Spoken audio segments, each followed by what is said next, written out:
Boom, we are alive, ladies and gentlemen. Thanks for joining us today. I just wanted to riff on Ethereum, my thoughts on the price. We've gone over some of the technical stuff over the last few days. Looks like we'd peak out somewhere around 2,500. You know, in all time frames, when you zoom out, you have a better understanding of how long it takes for an accumulation range to take place. There's generally no reason to rush into an investment. So being consistent over time yields the best results with any accumulation strategy. I'm not really a day trader, although we have, and we do every now and then. I don't suggest it for most people. It's better for you to focus on what you're already good at, produce capital by providing value to the community that way, and then invest in the ideas that you think are game changers.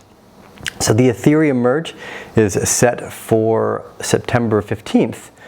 Part of the idea here is, okay, if we're to take a look at the technical charts and we go over some of these older quotes like you buy the rumor and sell the news, the price of the merge is probably already taken into account. And although I think we could go a little bit higher, the next move up is going to be really important to understand for both Bitcoin and for Ethereum. So there are some changes that have been released for Ethereum on the 24th, hot fixes for the bugs that were taking place on their testnets effectively. And this is going to be a really big step forward for Ethereum. I think, interestingly enough, you know, I'm not a tech person, but I like watching tech evolve. I'm not a coder, I'm not a developer, I play instruments, I can understand how structures of pattern and rhythm can form what people call artificial intelligence and these global decentralized computers like Ethereum. So a big part of this interest here is, okay, what is Ethereum capable of doing over the next bunch of years? And that's a question that we don't know the answer to. You know, I think it's important to understand that, again, things like Ethereum, Avalanche, Solana, Cardano, they're all in early stage, what I would call venture capital. Bitcoin's probably the only one that I feel has gone past that threshold and gone into some type of public form. Now, every day Ethereum goes forward, it's actually proving itself. So this next step, if it can walk over this hurdle and continue to do really well, I think is going to be a huge moment for Ethereum. You know, Avalanche has already gone into proof of stake. It was set up that way to run the validators and the nodes, so it's actually able to function significantly faster than Ethereum.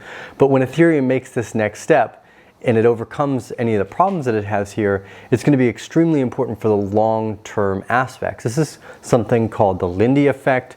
If you don't know what the Lindy effect is, let's see, we'll just type into the internet here really quickly. But really what we're looking at is the, I guess to shorten it, depending on how long something is around for, the more likely it will continue to exist. So the Lindy effect is a theorized phenomenon by which the future life expectancy of some non-perishable things like technology or an idea is proportional to their current age. Thus, the Lindy effect proposes that the longer a period of something has survived to exist or to be used in the present, the longer the remaining life expectancy.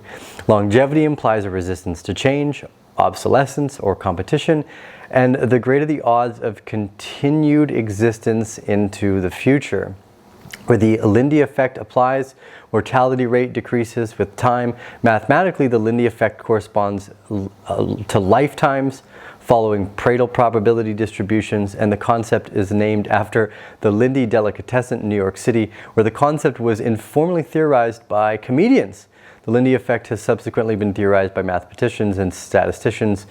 More famously, I guess, Nassim Taleb, one of our favorite writers, not so much one of our favorite tweeters, has expressed the Lindy in terms of distance from this absorbing barrier. The idea, again, that as time goes on, not humans are different, right? Our life expectancy doesn't far exceed the rounded parabola of what's called a bell curve, effectively. You find this in IQ. The Lindy effect is different. It says chairs have had 3 to 4 legs for a long time. Chances are chairs are going to have 3 to 4 legs, or even more importantly, we've had chairs for so long that we can assume that we're going to have chairs for that much further into the future. So it's a really important step for Ethereum undergoing this Lindy effect and understanding that each time it goes forward and it overcomes the obsolescence, or it doesn't go obsolete here effectively, we get one step closer to it being a long-term reliable situation.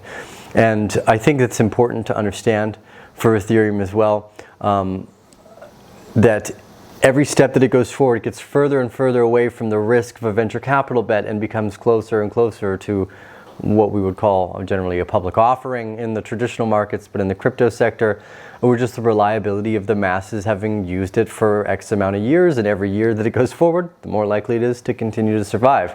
So we're getting closer and closer to that moment. Anyways, Stu with the Arcane Bear, I just want to give you a little more thought, an update on the Ethereum Merge coming here on the 15th of September. Mark it in your calendars. It's going to be an important one. Price action, not as important to us. We, again, suspect long-term accumulation is the best bet here. It'll average out the bumps over time.